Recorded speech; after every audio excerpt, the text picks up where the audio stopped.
Elon Musk wrote on Wednesday that LA Fire Department had prioritized DEI over saving lives and homes. He also says DEI means people die. So that is there. We played for you at the top a clip of Jesse Waters showing everyone a picture on his show of the leadership of the LA Fire Department. The leadership is that, and the picture he shows are all women. And he says, I hope they know what they're doing. I think we all know what he's getting at there. Megyn Kelly, I also played a clip for you at the top featuring Megyn, Santa is white, don't talk to me or yell at me, Kelly. And Megyn Kelly was saying, we don't care about diversity. We want to know if you can do your job, talking about the fire chief, Chief Crowley of the LA Fire Department. This is somehow not the worst of the conspiracies. I'll just give you a few more, Dan, and then I'll let you jump in before I have some analysis of all this.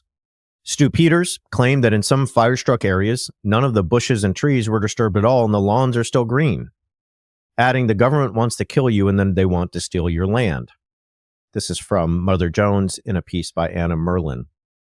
Our government, who is working hand in glove with the WEF and BlackRock, is purposely setting fires using military-grade DEWs in these areas to initiate a massive land grab. Read another post representative of the theory made on X calling himself the Patriot Voice.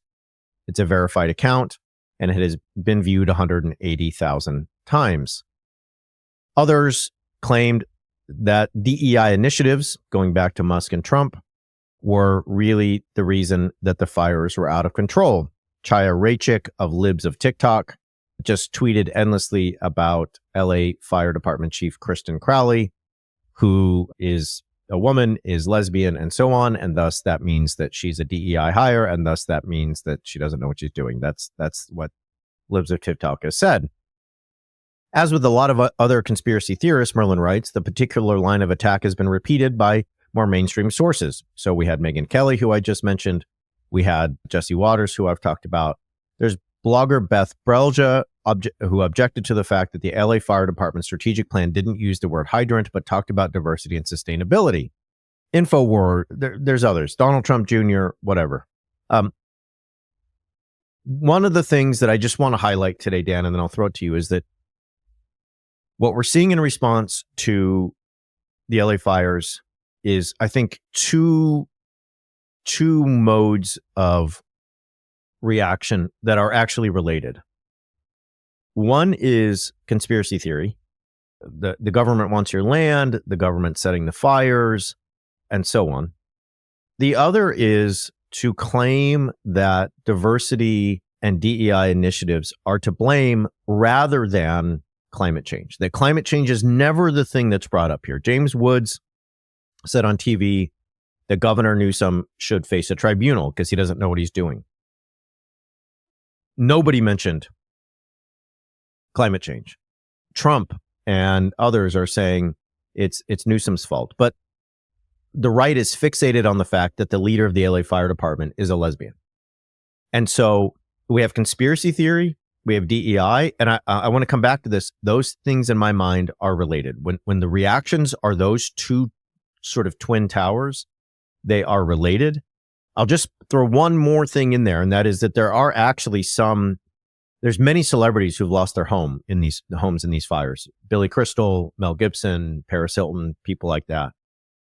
There has been some buzz among those folks that the fires were set as a kind of extension of the anti-CEO and elite sentiment that came out of the killing of the United Healthcare CEO and the Luigi Mangione case. So there is some conspiracy on that level too. I got more to say. What do you think? I think you're right about linking these two, what you're calling the sort of the two pillars of this.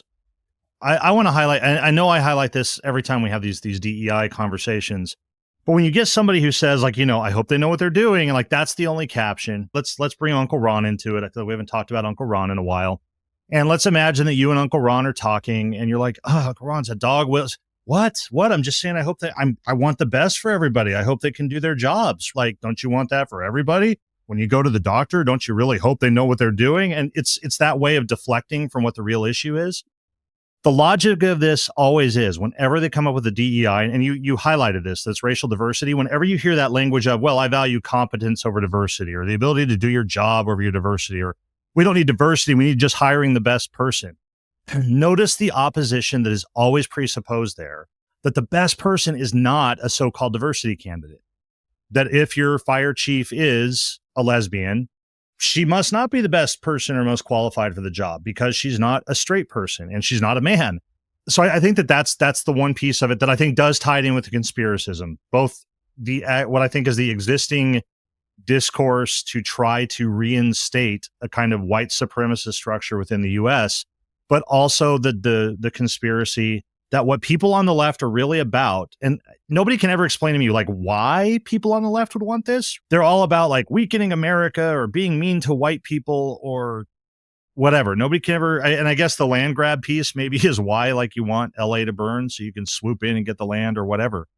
But I think that that's a piece there's so much about DEI and anti-diversity now, and it's always couched in these terms of, marketplace efficiency or qualifications or whatever. But if you follow the logic of it, it is always that a person of color, a woman, a queer person can't be the best candidate. And this is where I think it matters, because if you follow their logic, it means any of those categories become disqualifying. It's fundamentally about and calling for discrimination, that if you could tick any kind of diversity box, not that you do, not that you claim it, but if somebody could look at you and say, oh, that person could have ticked the Asian American box, African American, that person is queer or whatever, it's a disqualifying element of your identity. It's institutionalized white supremacy. So that's the piece that always stands out to me.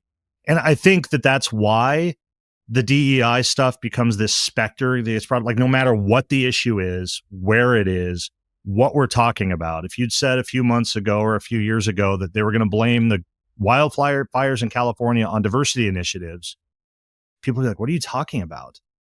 But that's why, because it's anytime there's any kind of catastrophe, you blame it on this as a way of trying to reinstate the vision of Christian white America that the MAGA world has. We're on the same wavelength, because I'm looking at a piece by Jennifer Saul of the University of Waterloo at The Conversation, and she says a lot of what you just says those books you don't like, blame DEI initiatives. Black people getting prestigious jobs, DEI is at fault. Annoying young student activists, too much DEI. It's hard to find a hot button issue or social context where DEI can't be hurled as a term of abuse to undermine marginalized people. And so if you go back to the collapse of the Francis Scott Key Bridge in Baltimore, Dan, you remember that there was lawmakers who says this is what happens when you have governors who prioritize diversity over the well-being and security of citizens. Others called Brandon Scott, the mayor of Baltimore, a DEI mayor. There was a a lot of us remember when the Boeing issues, the airplane issues were happening, doors falling off, etc. What did Elon Musk say then? Do you want to fly in an airplane where they prioritize DEI hiring over your safety? And Baltimore, Mayor Scott had a response to this. He says, we know that these folks really want to, what they really want to say when they say DEI mayor, they really want to say the N-word. Joy Reid, the MSNBC host, said it this way. At this point, it's evident what they mean by DEI. It means black people. It's not fashionable to be openly racist anymore in America, which, may or may not be true at this point. But so referring to a black mayor as a DEI mayor gets the point across. So I'll just make this point and one more, Dan, and then we can take a break, which is everything you just said is what I've thought about all week. That if you are a black person in a place of an executive position, college president, college professor, if you are a queer woman, if you are an indigenous person, if you are, it does not matter. If you are a non-white male, the DEI hire can just be labeled, can be, lobbed your way. And what people are saying there is like, you were probably hired because not you're qualified, but because of your identity, because somebody wanted to tick a box. We need to see this for what it is. This is an openly racist way to criticize anyone who is not a white person who is in a position of leadership. And it extends to white women at times, as we're seeing with the leader of the LA Fire Department. There is a study done by a whole group of researchers about DEI programs, and it was published about 10 months ago. There's a bunch of scholars, Tatish Netta, Adam Eichen, Douglas Rice, Jesse Rhodes, Justin Gross. And what they found is that those Americans who have negative racial attitudes. So what does that mean, Dan? It means respondents who hold prejudicial, stereotypical, or racist views of people of color. So if you're responding to their survey and you have already identified yourself as somebody who has negative views of Black people or Jewish people or others, okay, then you think that DEI initiatives are, on the whole, not a good thing. Support for DEI programs was 73 percentage points lower among individuals with the most negative racial attitudes compared to those with the most positive attitudes. So, on average, Dan, 7 in 10 Americans support DEI training for medical professionals, teachers, police officers, members of the U.S. Armed Forces, public employees. 65% of Americans support this training for private sector employees. And yet, if you have answered on a survey in ways that identifies you as somebody who has negative views of racial or other racial minorities or other marginalized groups, that's a very good predictor that you think DEI is bad. My point is this. The DEI label has become shorthand for, well, you got a Black person leading the thing. Karen Bass, the mayor of Los Angeles, is a Black woman. Oh, you've got it. Who's that brown-skinned guy? Was he hired to? Who's the engineer that worked on the Boeing plane? Was that was that somebody from Southeast Asia? Okay, and this is just pure and simple. Like you do, it's in the code. This has to be decoded. It has to be decoded. Like, and there's no blunt way. There's no other way to say this except for bluntly. If you say at every turn that you must be a DEI hire, you are saying there is no way that a Black person or a lesbian woman in charge of a fire department or somebody who has brown skin, somebody who is an Asian person, somebody who's non-binary, there's no way for them to demonstrate to you their merit, their skill, their competence, because you will always just go to, well, it's probably DEI. And when Jesse Waters says, I hope they know what they're doing, that's what they're saying. They're saying the people who know what they're doing are white people. My last point on this, because I know we got to take a break, is that the other conspiracy theories in response to LA fires are ones that avoid reality about climate change. And these things go together. I wrote it in my book that white grievance politics and the avoidance of reality go together.